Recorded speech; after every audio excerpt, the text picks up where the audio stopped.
saindo do teu buffer, saem duas linhas de pressão. Uma linha entra no lugar normal, a outra linha entra para onde iria o cilindro. Onde entraria o cilindro. Aqui é o lado acionado eletricamente, aqui o lado por mola. O que acontece? Na hora que você acionar eletricamente, o ar dessas duas vão vir para cá, vão acionar o teu cilindro.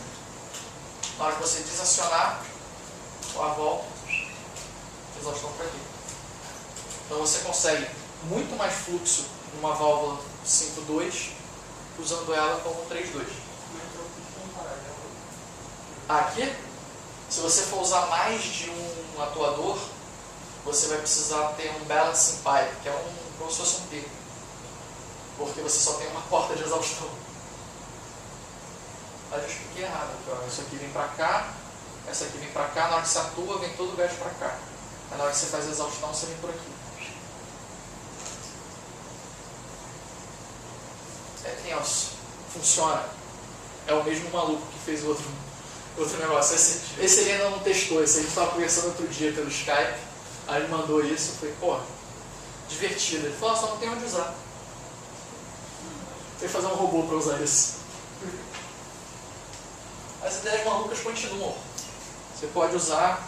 Você lembra do M2, aquele que eu falei que era o exemplo como fazer sistema de baixa pressão? Ele resolveu para o lado negro da força pneumática e resolveu usar alta pressão. Só que ao invés de usar uma bucket que é pesada e o fluxo não é tão grandes coisas, ele pegou uma válvula de esfera, botou um atuadorzinho pneumático e o atuador abre e fecha essa válvula e joga alta pressão para cá. É o mesmo sistema que o Zig usa, é o mesmo sistema que o VDIRD usa, só que eles usam a válvula de 3 portas, 2 posições. Aqui dá para ver o cilindro dele, que é absolutamente, ridiculamente grande. É do tamanho do banquinho. Fazendo um teste hidrostático usando argônio, alta pressão, aí vem para cá, passa na válvula, e aqui tem uma válvulazinha solenoide, que é uma bucket pequenininha, acho que é 2505, se eu não me engano, só para fazer exaustão. Ele podia também ter feito o sistema de furinho, problema nenhum. E aqui, ao invés de ter mola, como é um atuador duplo que está usando simples, o que ele fez no final das contas, que não está nessa foto, ele fechou as duas, ele fechou a porta de cima. Então, quando o atuador é atuado, joga pressão embaixo, ele comprime e faz um colchão de ar em cima. E aí, quando ele desatua, esse colchão de ar tende a fazer voltar. Óbvio que ele tem um bando de elástico na rampa para facilitar o retorno, mas é um sistema brilhante. Não perde muita força, tem que comprimir o ar da rampa, não? É a mesma força, você vai perder força com a mola também. Você vai perder força com a mola, você vai perder força de algum jeito para fazer o seu sistema voltar. O único jeito que você não perde força na ida é se você usar o atuamento duplo certinho. Mas porque a força no pneumático com atuamento simples ela não é constante. Ela é assim, ó. Porque você está comprimindo uma mola. Então, quanto mais você anda, quanto mais você anda, mais você comprime a mola vai caindo, uma vez exercendo a pressão contrária. Mas isso não é muito problema, porque o tempo de acionamento é muito baixo. Depois só você deixar a porta na tentação. Ah, tá bom. Não dá para usar uma eletrolima para puxar de volta. Dá, o problema é peso e complexidade, cara. Além disso, você está botando um eletroímã dentro do teu robô, cara. Você vai ter que botar a gaiola de fora de tudo. Você pode fazer para um lado, vai, aperta para outro stick e ele volta. Por que ele não colocou um servo para acionar a válvula, alguma coisa mais simples? Velocidade. Isso daqui, você aciona essa válvula em milésimos de segundo. O servo vai fazer. Existem válvulas de esfera que ao invés de ter uma alavanca, elas têm um motor aqui em cima. E aí você consegue ajustar, só que a velocidade é ruim. Mas esses solenoides também ficam externos com um pino de aço e elas contraem rápido quando você aciona. Aí é força. Essas válvulas são duras. Isso é uma válvula de 1 polegada, cara. A luz dela é isso, assim. Então a válvula é um negócio desse tamanho. Lá de fora é assim, de bronze. Então, tipo assim, Sabe aquelas válvulas da Deca que você usa para fechar chuveiro de piscina, aquelas enormes? Tchau! Você imagina aquilo que aguenta no PSI. Vai ser tudo. Então você precisa do pneumático. Ou vai ser. A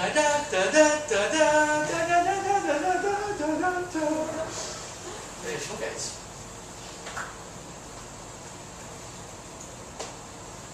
Outra ideia. Múltiplas válvulas de admissão. Entendeu? Múltiplas válvulas de admissão basicamente consiste em você botar em paralelo várias válvulas de admissão e aí você vai somando o fluxo delas. Problema nenhum. Tem heavyweight que usa 6 buckets, só que aí você vai ver 608 gramas, 608 gramas, 608 gramas, mais a tubulação que é toda de metal, que é pesada, e ocupa um espaço absurdo. Tem um heavyweight de um cara chamado Mario De Jong, que é o cara que fez quase todos esses atuadores o atuador do Marauder ele fez, o atuador do High Roller ele fez, o atuador do Rocket, que também é do ASIO, que a gente viu competir, foi ele que fez. Ele é um cara que assim, faz atuador pro mundo inteiro e vende.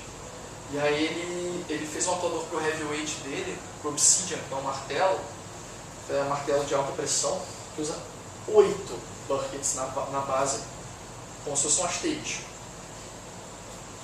Tá? Ocupa um espaço absurdo. A tubulação é toda bizonha. A tubulação do cara é toda esquisita. Mas funciona muito bem. O problema é só você ter peso. É aquela velha máxima. Você vai botar muito peso na tua arma, você vai tirar de algum lugar. Não existe antimatéria que no Robot Arena 2, né, Dele? As ideias malucas continuam. Você pode regular a pressão sem regulador. Eu tinha uma imagem muito melhor disso daqui e na verdade isso daqui está errado. Porque essa pontinha daqui, ela conecta além do flash de isolamento. Aqui e tinha uma que conectava aqui para cá.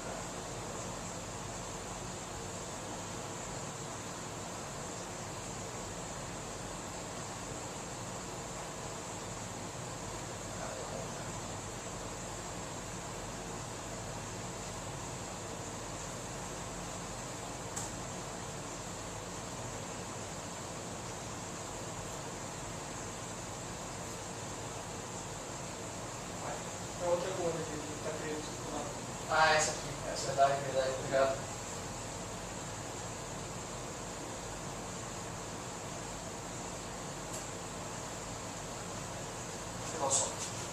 Então qual é a ideia de você regular a pressão sem regulador? Você tem o tanque principal, você tem uma solenoide 2.2, que é aquela solenoidezinha padrão, que você vai energizar, ela vai puxar o ângulozinho e vai deixar passar para cá. Só que aqui você tem um criostato, que tem uma chave de pressão, nada mais é do que um transdutor. Esse transdutor daqui, ele está regulado para, digamos que atope o sistema a 15 bar. Regulei para uns 12, porque ele é meio lento. E aqui, beleza, na hora que aqui tiver com menos de 12, ele vai ligar a tua válvula. Vai deixar o gás encher o teu buffer e vai poder ir para o resto do teu sistema, não problema nenhum. Vantagem é que isso aqui é muito mais barato e ao contrário de um regulador de pressão, você escolhendo bem a válvula e você escolhendo bem o teu transdutor, você tem muito mais resistência e muito mais fluxo num espaço muito menor. Só que a diferença é que isso aqui jogou o buffer, jogou o ar aqui para o atuador. A pressão aqui abaixou, vai mandar um sinal, vai encher de novo. Ele fica nessa, mas ele funciona igualzinho o regulador, é aquela coisa que eu falei que é meio senoidal, meio dente de serra, entendeu? Aí o buffer atua como capacitor, segurando toda a pressão já regulada aqui. Eu tinha realmente uma imagem muito boa, mas eu acho que na madrugada eu apaguei ela. Agora, realmente pensando fora da caixa. Eu achei isso daqui no post do Alan Wood. Nem ele mais lembra o que é. Mas eu achei tão maneiro que eu resolvi botar, cara. Eu só consigo ver um regulador, uma válvula 5.2, uma coisa que parece uma shuttle valve grande e uma válvula de segurança. Provavelmente ficou maneiro, mas ele nem lembra o que é, nem lembra onde está.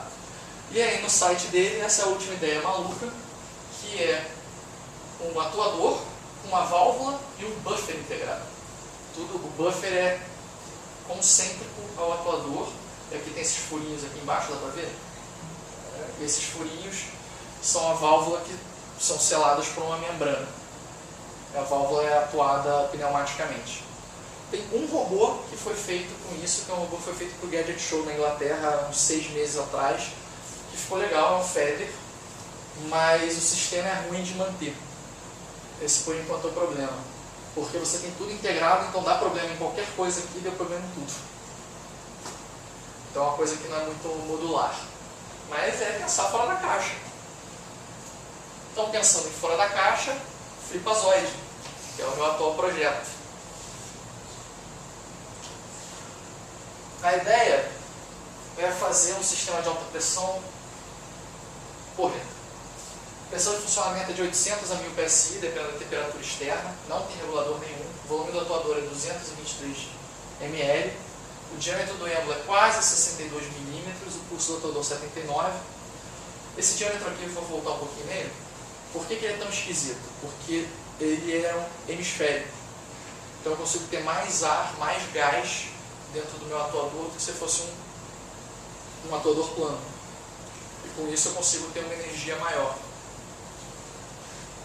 A força máxima do sistema, obviamente, foi calculado só com 10% de perda, as perdas vão ser mais altas. São 11 kN no Feder, energia de 1.4 kJ, tempo de atuação 19 milissegundos. Entre abrir o solenoide e estender o braço inteiro. Essa é uma conta divertida. A altura com 10% de perda é 9,61 metros de lançamento, altura de lançamento. Jogando, cara, tô falando com o Paulo, tipo assim, tá, beleza, que seja 60% de perda. Tá bom, tá lindo. O fluxo recomendado pelas contas que eu fiz com o Alan Uso dava 6,4 galões por minuto. Só que com todos os componentes já devidamente projetados, já fiz todas as contas, simulação do Flowworks, etc. Eu estou com 10,8 galões por minuto. Então o fluxo não é problema. Aí entra a planilha dele, que ele colocou um belo trabalho de conta. Tempo de recarga usando líquido meio segundo, usando gás 2 segundos. Número de disparos antes dos malditos 5, das malditas 5 atmosferas, 15. Ah, para quase 16. Mas não vale muito a pena. Ele fechado, né, tá ainda sem a cobertura, mas vai ser o HMW, e na frente é uma rampa de titânio apoiada nesses coxins e nessa mola de torção. E ele aberto. Aqui dá para ver, está transparente, para ver os componentes de dentro do atuador, o manifold do buffer.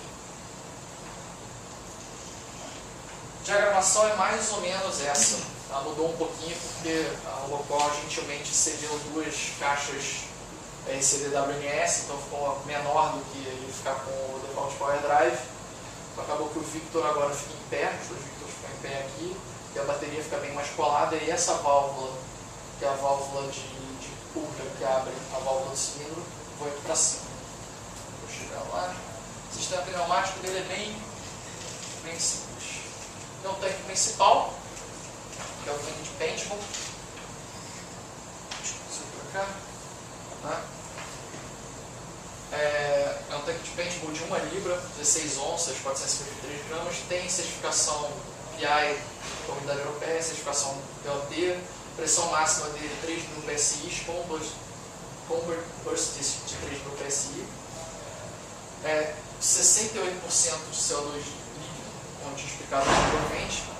Ele tem um tubo anti-sifão, que aqui não está desenhado, que é na versão antiga que estava desenhado para ser alimentado por gás, não por líquido. E uma válvula manual de esfera no lugar da válvula de agulha que vem. Em cima, isso se conecta a um manifold principal, manifold de alumínio 7075, que tem boas propriedades para aguentar a pressão. Ele tem 5 portas, uma para o tanque principal, uma para a válvula auxiliar que vai realizar o disparo do cilindro, uma para a válvula de segurança, um manômetro do Paulo e o atuador. A válvula auxiliar é uma válvula de óxido nitroso, usada em carros de competição, normalmente fechada, ação direta, é uma válvula muito pequena e leve. Porta NPT 1/8, ela é, os materiais são alumínio, inox e fibra de carbono, e solução de PTFE. tensão de operação dela para 2.000